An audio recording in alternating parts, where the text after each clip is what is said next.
The bar on Nexus Station was crowded with soldiers from a dozen different species. Blue smoke drifted through the air, mixing with the smell of various alien drinks. In the corner, 4 Craxian soldiers sat around a metal table, their scaled skin gleaming under the harsh lights. They were big creatures, each one standing nearly 8 feet tall with muscles that could crush steel. Captain Vex took a long drink from his glass and laughed. His yellow eyes swept across the bar until they landed on a small figure sitting alone at the counter. She was human, barely 5.5 feet tall, with brown hair tied back in a simple ponytail. She wore civilian clothes, nothing special. Just dark pants and a worn jacket. "Look at that," Vex said to his companions, pointing at the woman with his clawed hand. "The humans sent us another one of their females. What do they expect her to do in a war zone?" The other Craxians chuckled. Lieutenant Tor leaned back in his chair, making it creak under his weight. "I heard humans think they're tough. But look at her. She's drinking water while we're here with Nexarian fire whiskey. Probably never even held a weapon." Sarah Chen heard every word. Her enhanced hearing picked up conversations from across the room, but she didn't turn around. She kept her eyes on her glass of water, counting the ice cubes as they slowly melted. The bartender, a 4-armed Veloxian, glanced at her nervously. He could sense the tension building. "Maybe we should introduce ourselves," Vex suggested, standing up. His squad followed him as he walked across the bar. Other patrons quickly moved out of their way. Everyone knew better than to get between Craxian soldiers and their entertainment. Vex stopped behind Sarah, casting a shadow over her. "Little human," he said, his voice dripping with false friendliness. "Are you lost? This is a military station. No place for soft creatures like you." Sarah took another sip of water before turning around slowly. Her dark eyes met Vex's yellow ones without flinching. "I'm exactly where I need to be," she said calmly. The Craxians burst out laughing. The sound was harsh, like grinding metal. Vex slapped his hand on the bar, leaving claw marks in the metal surface. "Did you hear that?" he asked his squad. "She thinks she belongs here." "Tell me, little human," Tor said, moving closer. "Have you ever killed anyone? Have you ever seen real combat? Or are you here to serve food to the real soldiers?" Sarah's expression didn't change. She noticed how they positioned themselves, trying to surround her. Classic intimidation tactic. Amateur move. "I've seen my share," she answered simply. "Your share?" Vex mocked. "What did you do? Shoot at target practice? Maybe you helped evacuate civilians?" He leaned down, bringing his face close to hers. His breath smelled like rotting meat. "Let me tell you something, human. War isn't for your kind, especially not your females. You're too weak, too emotional, too fragile." The other soldiers nodded and grunted their agreement. One of them, a scarred veteran named Krill, added, "I've seen human soldiers break down crying after their first battle. They don't have the stomach for real violence." Sarah finished her water and set the glass down gently. "Interesting opinion," she said. "Based on what, exactly?" "Based on facts," Vex snarled. "Humans have only been in the Galactic Alliance for 50 years. You're newcomers. Soft newcomers who think technology makes up for natural weakness.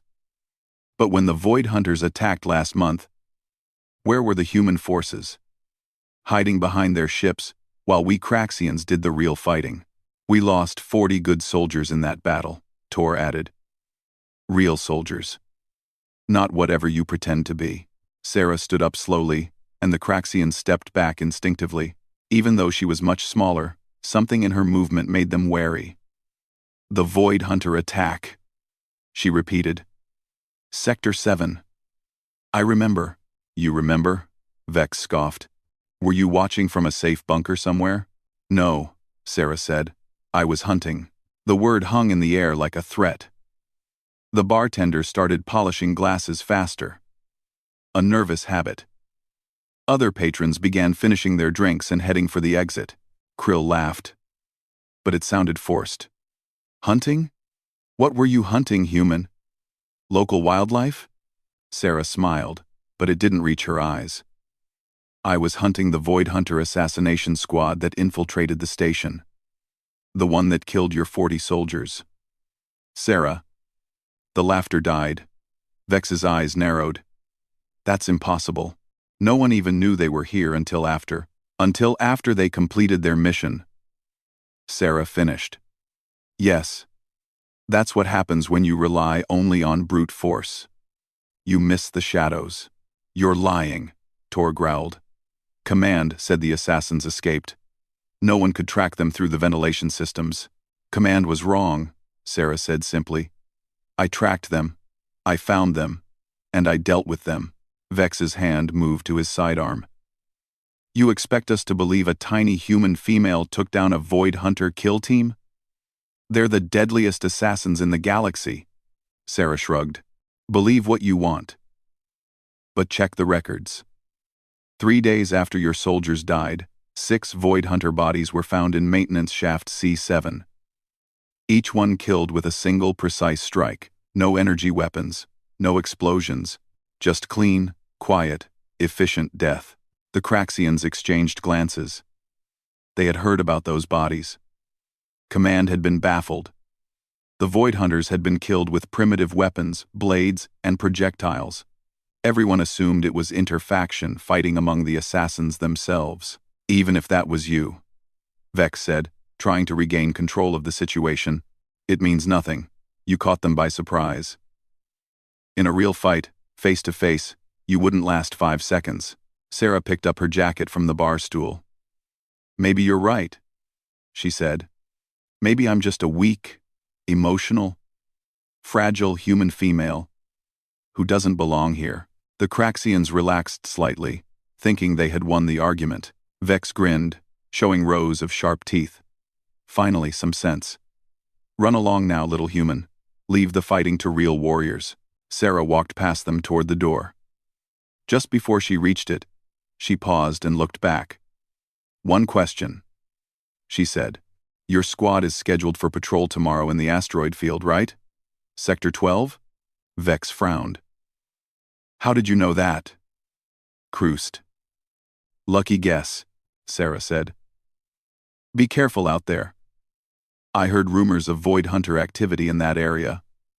But I'm sure 4 big, strong Craxian warriors can handle anything that comes their way. She left the bar, and the Craxians stood there for a moment in silence. Then Vex laughed again, louder this time. Did you see that? She tried to scare us. As if we'd be frightened of a human's warnings. His squad joined in the laughter, and they returned to their table to finish drinking. They spent the rest of the night making jokes about weak humans and their delusions of competence. Other soldiers joined them, sharing their own stories of human inadequacy. But the bartender noticed something they didn't. When Sarah had set down her glass, she'd left something underneath it. A small metal disc, no bigger than a coin. He picked it up carefully and his forearms began to tremble. It was a hunter's mark, the kind left by the most dangerous predators in the galaxy to mark their chosen prey. He quickly pocketed the disc and said nothing. He had been tending bar on Nexus Station for 20 years. He had seen all kinds of soldiers from every corner of the galaxy, but only once before had he seen someone leave a hunter's mark. That person had been a Zalani assassin who went on to eliminate an entire criminal syndicate over the course of a single night. The bartender looked at the Craxians, still laughing and drinking, completely unaware of what had just happened. He almost felt sorry for them. Almost. But they had chosen to mock the wrong person. They had laughed at someone who didn't need size or strength or scales to be dangerous. As the night wore on, the Craxians grew drunker and louder. They retold the story of their encounter with the human woman, each telling, making her seem smaller and weaker and more pathetic. Other soldiers bought them drinks, congratulating them on putting a human in her place. To the Craxians, someone shouted, the real warriors of the Alliance. They raised their glasses high, scales gleaming, teeth bared in triumph. Tomorrow they would go on patrol, confident in their superiority, certain of their strength. They would fly through the asteroid field of Sector 12, the best equipped and most feared squad in their regiment. They had no idea that Sarah Chen was already there, waiting in the darkness between the rocks. She had left the bar and gone straight to her ship, a small, unmarked vessel that most people would mistake for a cargo hauler. But beneath its plain exterior were stealth systems that could hide from any sensor, weapons that made no sound, and engines that could dance through asteroid fields like a ghost. While the Craxians drank and boasted, Sarah prepared. She checked her equipment with the patience of someone who had done this 1,000 times before. Every tool had its place. Every weapon was cleaned and ready. She didn't need anger or emotion to drive her. This wasn't about revenge or wounded pride. This was about teaching a lesson. The Craxians thought humans were weak because they were smaller. They thought human women were especially helpless because they didn't have claws or scales or natural armor. They looked at Sarah and saw prey. They were about to learn how wrong they were.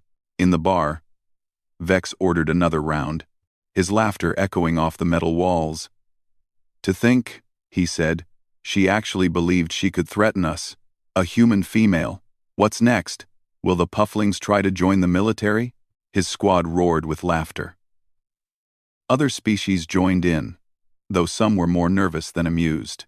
A few of the smarter ones remembered that humans had not gained their place in the Galactic Alliance through diplomacy alone. They had earned it through victories that no one had expected, using tactics that no one had seen before.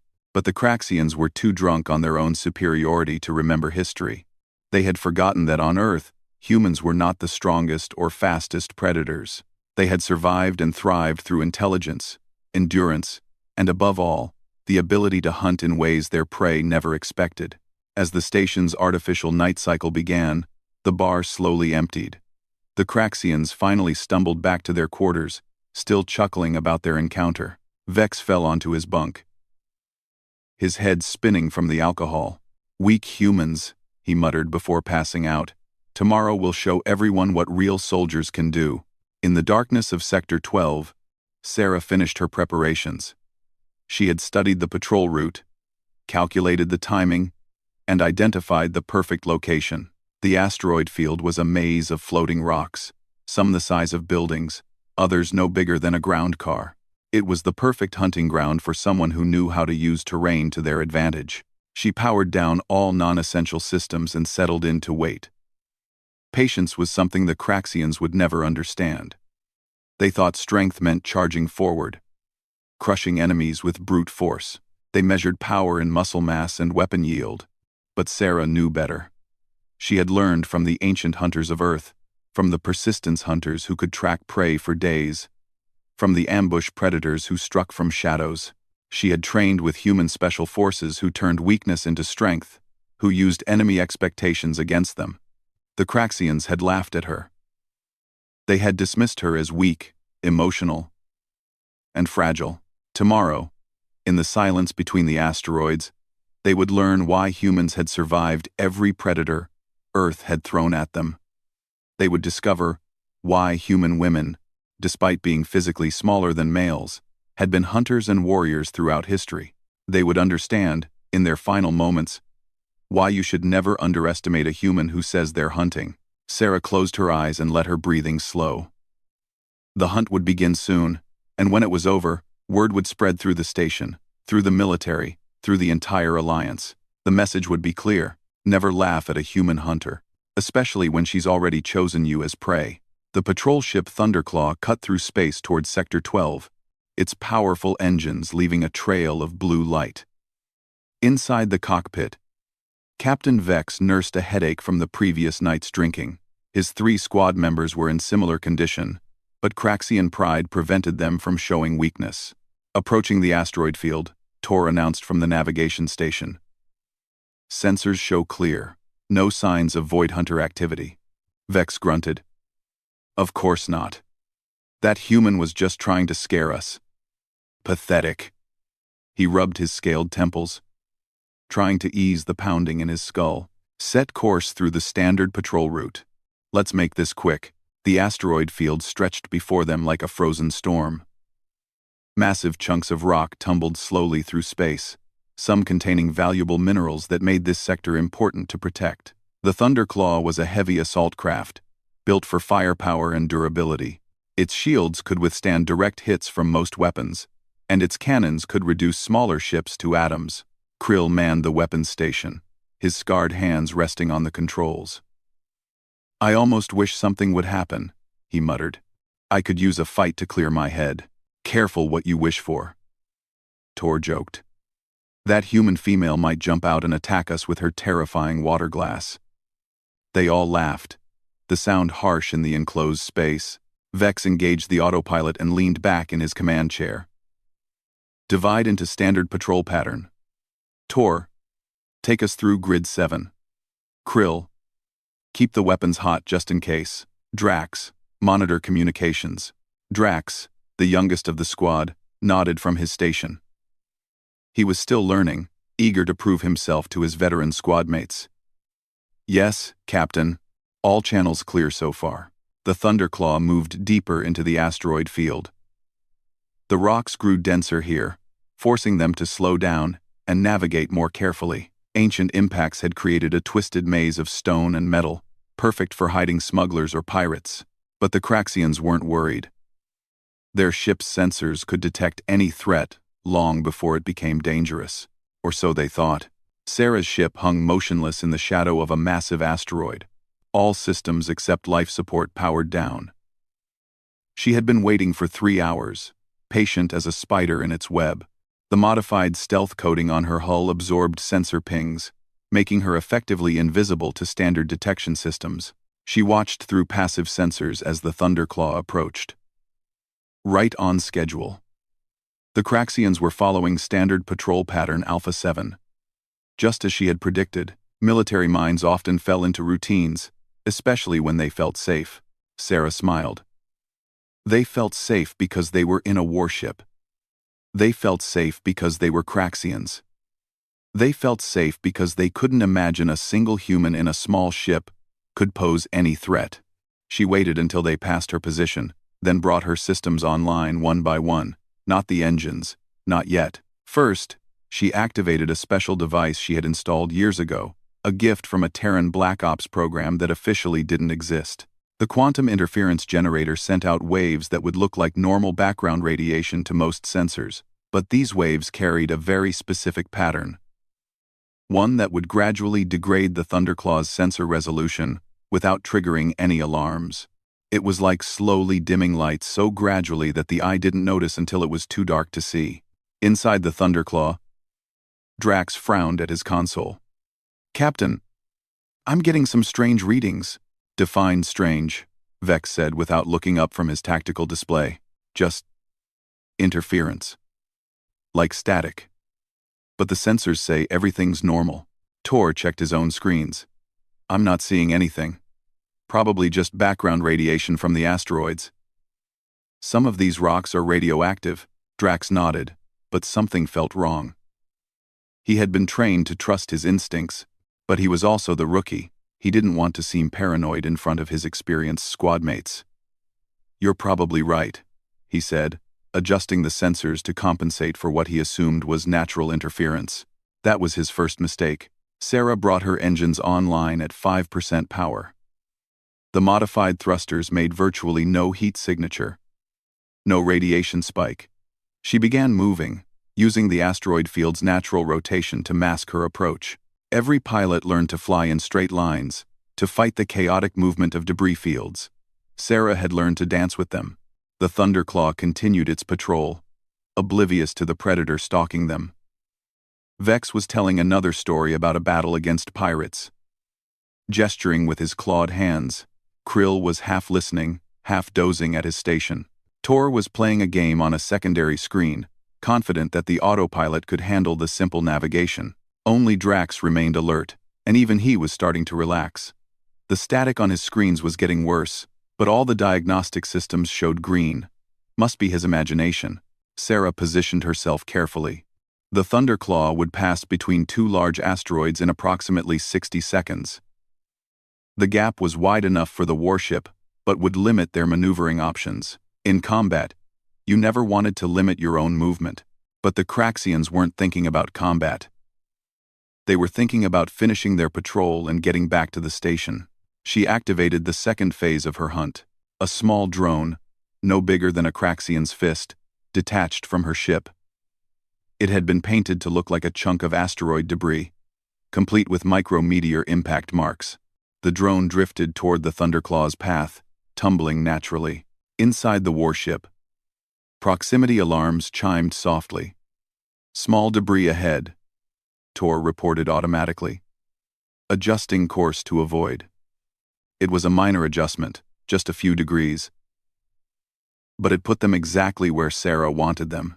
The drone wasn't meant to hit them.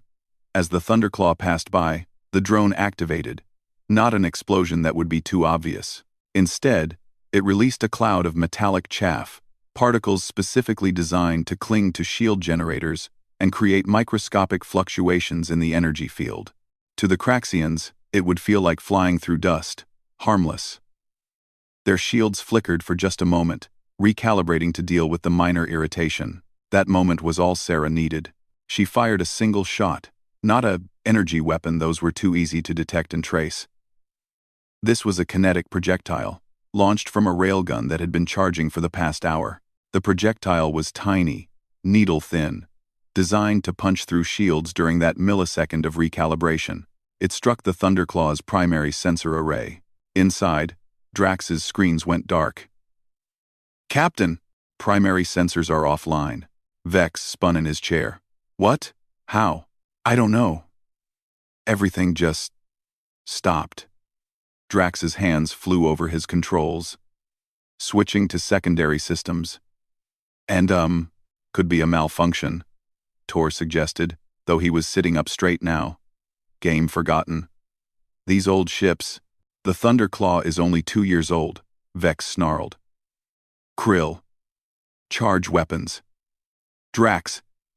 Get those sensors back online now." Krill's hands moved to comply, but he frowned.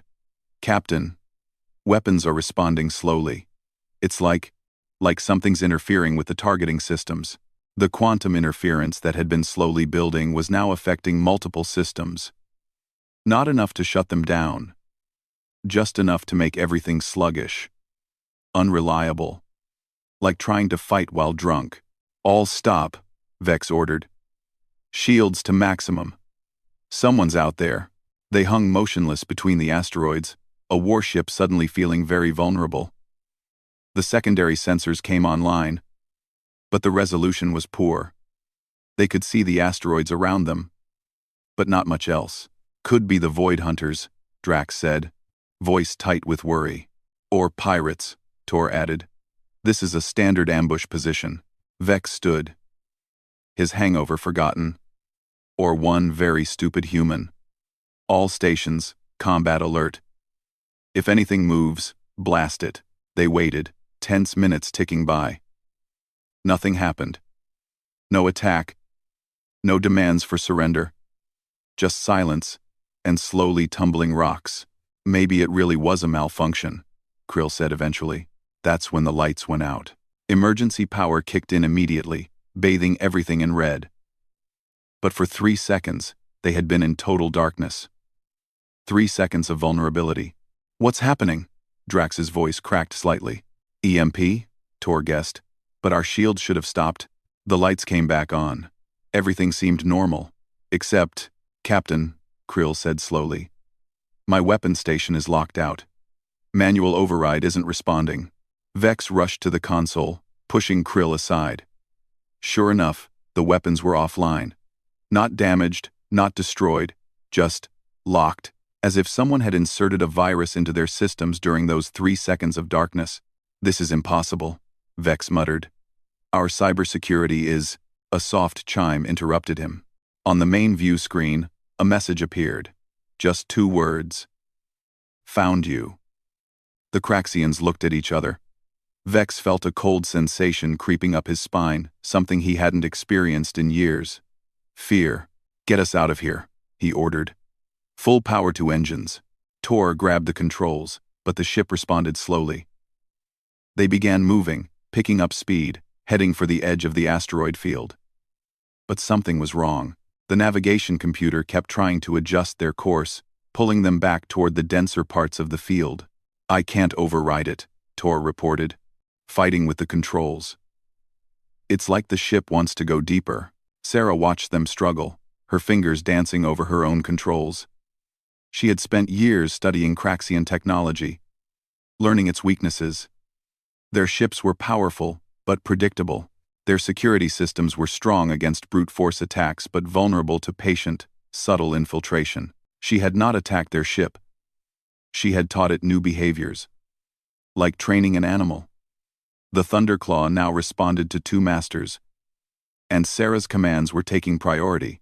She fired her second shot. This one was visible, a bright lance of energy that passed just meters from the Thunderclaw's hull. Not meant to hit, meant to herd.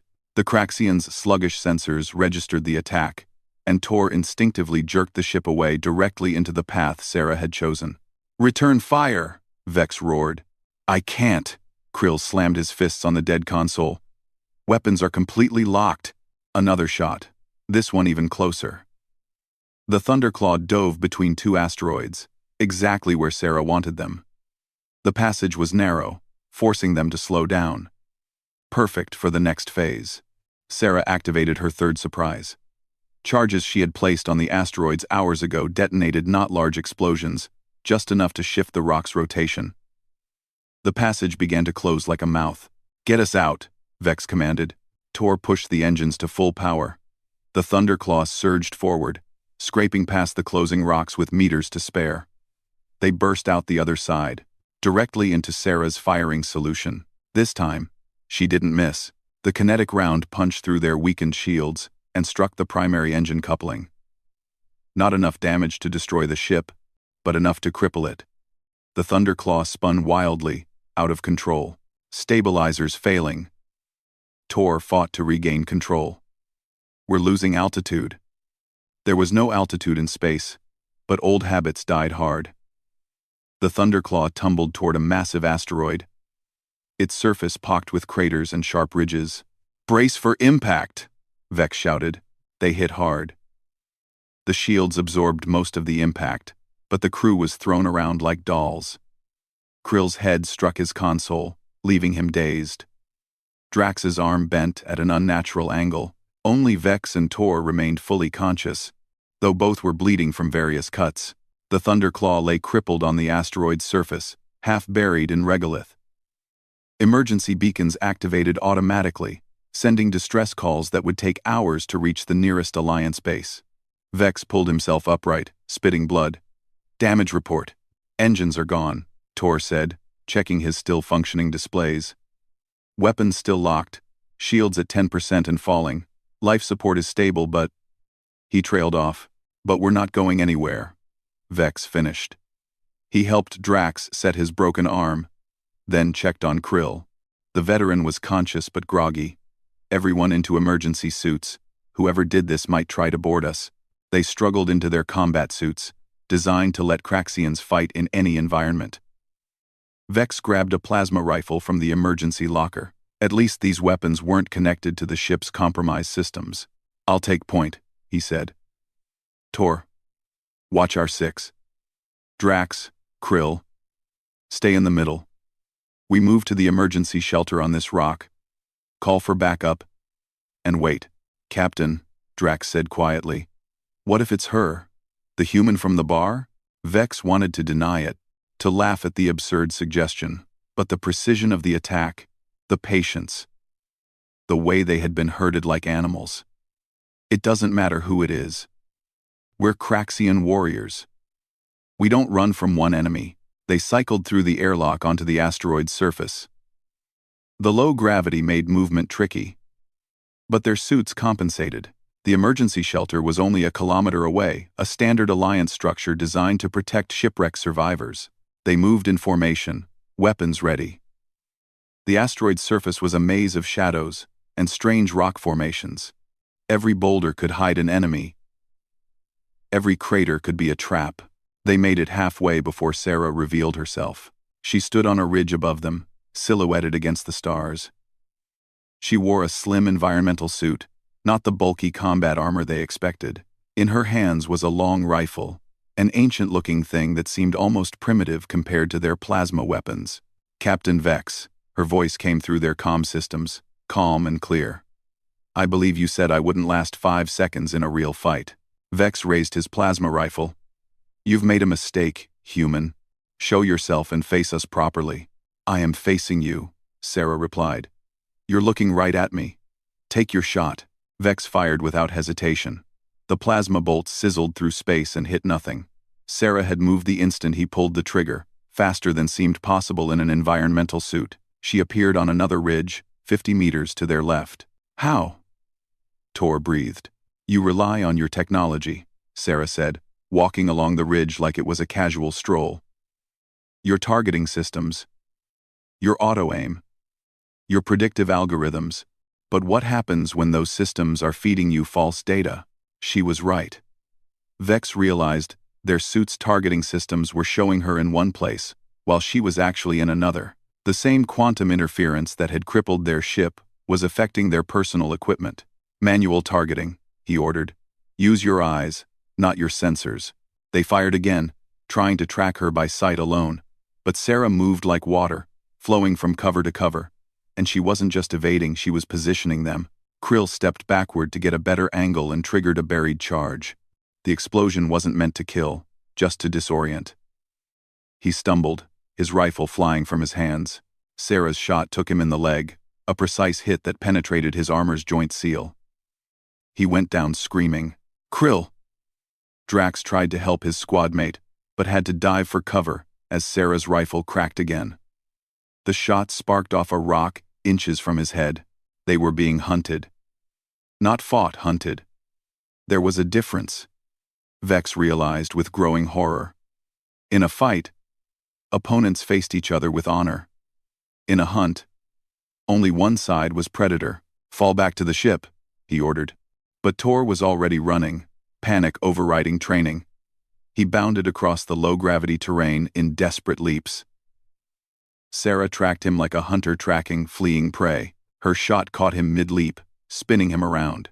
He crashed into a crater and didn't get up. Vex and Drax dragged the wounded Krill between them, trying to reach cover. But every rock formation they approached seemed to push them toward a specific path. Sarah was hurting them again, controlling their movement with precise shots and hidden charges. Please, Drax gasped, his broken arm screaming with pain. We surrender. We surrender. The captain of your squad said humans were too weak for real combat. Sarah's voice remained conversational, as if discussing weather. He said we were emotional, fragile, that we didn't belong here. Another shot. This one took Drax in the shoulder, sending him tumbling. Non-lethal, but incapacitating. He lay groaning in the dust. Now, it was just Vex, alone among the rocks with a predator he had mocked and dismissed. His plasma rifle felt heavy in his hands. Sweat ran down his scales, despite the suit's temperature control. I was wrong, he said, surprised by how steady his voice sounded. You've proven your point. Sarah appeared again, closer now. Close enough that he could see her face through her helmet visor. She wasn't smiling. There was no joy or anger in her expression. Just cold, professional focus. Have I? She asked. Yesterday you laughed at me. You and your squad found it hilarious that a human woman might be dangerous. Tell me, Captain, are you laughing now?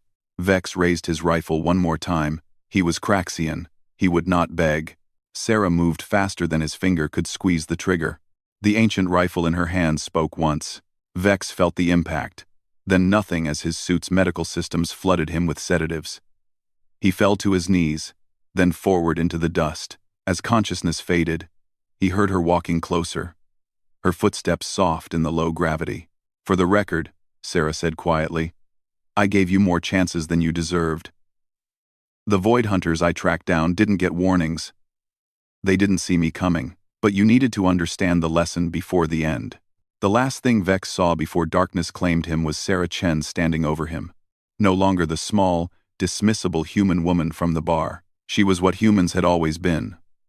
What the Craxians had been too arrogant to see, a persistence predator from a world that had shaped its children into the galaxy's most adaptable hunters. The hunt was over, but the lesson was just beginning to spread. The medical bay on Nexus Station was quiet except for the steady beep of monitoring equipment. 4 Craxian soldiers lay in biobeds, their massive forms looking strangely vulnerable under the white sheets. Captain Vex was conscious, staring at the ceiling with his yellow eyes, while medical nanites repaired the damage to his chest. Dr. Yaram, a six-armed Madaxian, floated between the beds checking readings. "You're lucky," she said to Vex. "Whoever shot you used ammunition designed to incapacitate, not kill. Very precise. A centimeter to the left, and you'd be in the morgue." Vex didn't respond. He had been silent since the rescue team found them on that asteroid 12 hours ago. His squad was alive barely. Tor had a concussion and 3 broken ribs. Krill would walk again, but it would take weeks of therapy. Drax's shoulder and arm would heal, though the young soldier hadn't stopped shaking since he woke up. The door to the medical bay slid open. Admiral Thrace entered, his blue Altarian skin darkening with concern. He was old for his species, with scars from a dozen campaigns crossing his face. He pulled up a chair next to Vex's bed. "Report," Thrace said simply. Vex turned his head slowly. "We were hunted, sir." "Like animals? By the Void Hunters?" "No." Vex's voice was hoarse. "By the human, the woman from the bar." Thrace's expression didn't change, but his skin shifted to a lighter shade, the Altarian equivalent of raising an eyebrow. "Explain." "Tu Manan." So, Vex explained. He told the Admiral everything. From the encounter in the bar, to the systematic destruction of their ship. From the chase across the asteroid, to the final, humiliating defeat. He left nothing out, including his own arrogance and dismissal of the humans' warnings. When he finished, Thrace was quiet for a long moment. "The Thunderclaw's black box confirms your account. The technical analysis is impressive. She used 17 different types of interference, 3 distinct malware programs, and tactical positioning that our computers are calling statistically impossible for a single operator." "She said she hunted the Void Hunter kill team," Vex said. "We didn't believe her. She said she hunted the Void Hunter." "You should have." Thrace pulled out a data pad. "Sarah Chen, former Earth Special Forces, recruited into the Human Hunter Corps 8 years ago. You know what that is?" Vex shook his head. "Neither did I until yesterday. Apparently, humans have a military branch dedicated to what they call persistence hunting. Based on some ancient Earth tradition where humans would chase prey for days until it collapsed from exhaustion." Thrace scrolled through the data. "The Hunter Corps takes it to an extreme. One operative, working alone, using minimal technology and maximum patience. They've been deployed against enemies who thought they were safe, who thought they were untouchable. Why didn't we know about this? Because they're very good at their job, and because we, all of us non-humans, made the same mistake you did. We looked at humans and saw physical weakness. We never considered that they might have turned that weakness into a different kind of strength." "Why?" The door opened again. This time, it was Sarah Chen who entered.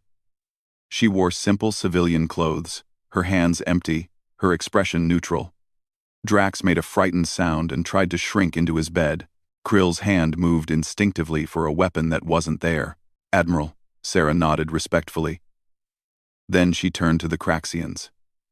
"Captain, I came to check on your recovery." Vex struggled to sit up, his pride warring with the medical nanites trying to keep him still. "Come to gloat?" "No." Sarah pulled up another chair and sat down. "I came to deliver the rest of the lesson. Haven't you done enough?" Tor spoke for the first time, his voice bitter. Sarah looked at each of them in turn. "Let me tell you about human women, Captain. On Earth, for thousands of years, we were considered the weaker sex, smaller, less muscle mass, supposedly more emotional. Sound familiar?" The Craxian said nothing. "But we survived. We thrived. We raised children while gathering food. We defended homes while men were away hunting. We learned to use intelligence and tools to overcome physical disadvantages. We became healers and poisoners, strategists and spies. And yes, hunters." She leaned back in her chair. When humanity met the galaxy, the same assumptions followed us to the stars. Aliens looked at human men and saw weakness. They looked at human women and saw prey. So the Hunter Corps was formed, not to prove a point, but to protect humanity using the skills we developed over millions of years. You could have just told us, Vex said. You didn't have to. Would you have listened? Sarah interrupted. If I had explained all this in the bar, would you have believed me? Or would you have laughed harder? The silence was answer enough. Sarah stood. You'll all make full recoveries. Your ship is being repaired. The official report will list this as a training accident. The Admiral and I agree that public humiliation serves no purpose, but the real report, the classified one, will be studied by military academies across the Alliance. She walked to the door, then paused. For what it's worth, you lasted longer than most targets do against a hunter. Take pride in that. After she left, the medical bay was quiet for a long time. Finally, Admiral Thrace stood. You've learned something valuable, Captain. The question is, what will you do with that knowledge? Vex looked at his injured squad, then back at the Admiral. Permission to speak freely, sir? Granted. I was a fool. We all were. We judged an entire species by their appearance, dismissed half of them for being female. How many other assumptions are we making? How many other strengths are we blind to because they don't look like our own? Thrace nodded slowly. Now, you're asking the right questions. Rest up. All of you. When you're healed, report to my office.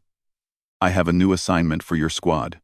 Sir, joint training operations with the Human Hunter Corps. If you're willing. Vex didn't hesitate. We're willing, sir. As Thrace left, Krill spoke up from his bed. Captain, I keep thinking, if she had wanted us dead, we would be, Vex finished.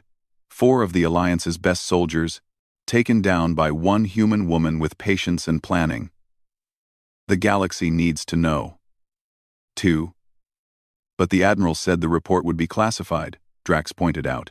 Vex managed a painful smile, the first since their ordeal. Official reports. Yes. But soldiers talk. Don't they? In bars. In mess halls. On ships between the stars. Stories spread. And spread they did. Within a week, every bar on Nexus Station was buzzing with rumors. The mighty Craxians. Humbled by a human woman. Details grew with each telling. Some said she had taken them down with her bare hands. Others claimed she had used ancient Earth magic. But the core truth remained. Never underestimate a human. Especially a human woman. The story reached the Void Hunters in their hidden bases. They compared notes and realized that several of their mysteriously missing kill teams had last been seen in sectors where human observers had been reported. Panic spread through their ranks. If humans could hunt the hunters, nowhere was safe. On the planet Kellar, where the warrior culture prized physical strength above all else, female Kellarians heard the story and began to question their society's restrictions. If human women could be hunters despite being smaller than their males, why couldn't they? The Zilani Assassin Guild sent discreet inquiries to Earth about training exchanges. The Madaxians started studying human persistence hunting techniques. Even the prideful Altarians admitted they might have something to learn. Sarah Chen became a ghost story, a legend, a warning. Different species told it different ways, but the message was always the same. Humans were not what they seemed. Their women were not weak. Their patience was not passivity. Their size was not a disadvantage. 6 months later, Vex stood in front of a mixed group of Alliance soldiers. His scars had healed, but he wore them proudly now. Beside him stood Sarah Chen, no longer a mystery but a colleague and, he dared to think, a friend. Listen up, Vex barked at the assembled troops. You think you know about combat. You think you understand strength. Today, Hunter Chen and I are going to show you how wrong you are. A young Craxian in the front row snorted. No offense, Captain, but how much can we learn from a human female? Vex exchanged a look with Sarah. She smiled slightly and nodded. Volunteer, Vex announced. You just volunteered for the demonstration. Hunter Chen. The private thinks he has nothing to learn from a human woman. Sarah stepped forward, still smiling. Don't worry, Private. This won't hurt much. The demonstration lasted 10 minutes. By the end, the young Craxian was on the ground, disarmed and immobilized by someone half his size. The room was dead silent. Lesson 1, Sarah said, helping the stunned soldier to his feet. In the hunter's game, size means nothing. Patience means everything.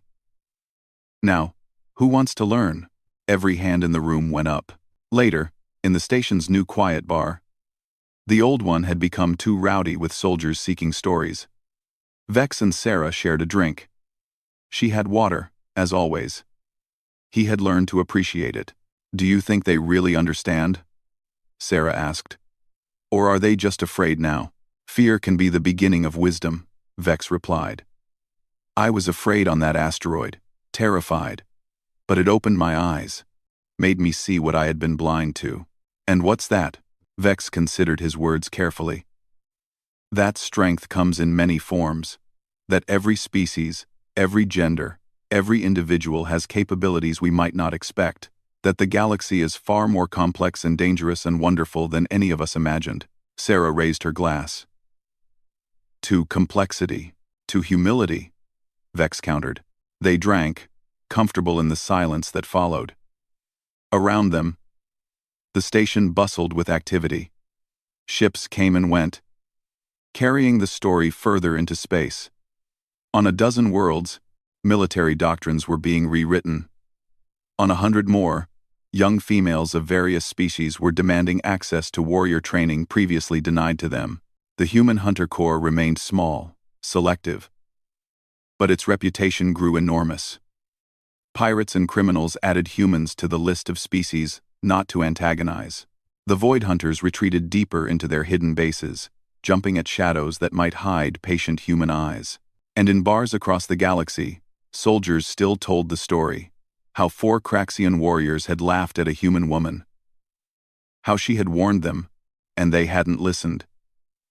How she had hunted them down one by one. Not for vengeance but for education. The details changed, grew, became legend. But the heart remained true, a reminder that appearances deceive, that assumptions kill. That in the vast darkness between stars, the most dangerous predator might be the one you dismissed without a second thought. Captain Vex never forgot that lesson.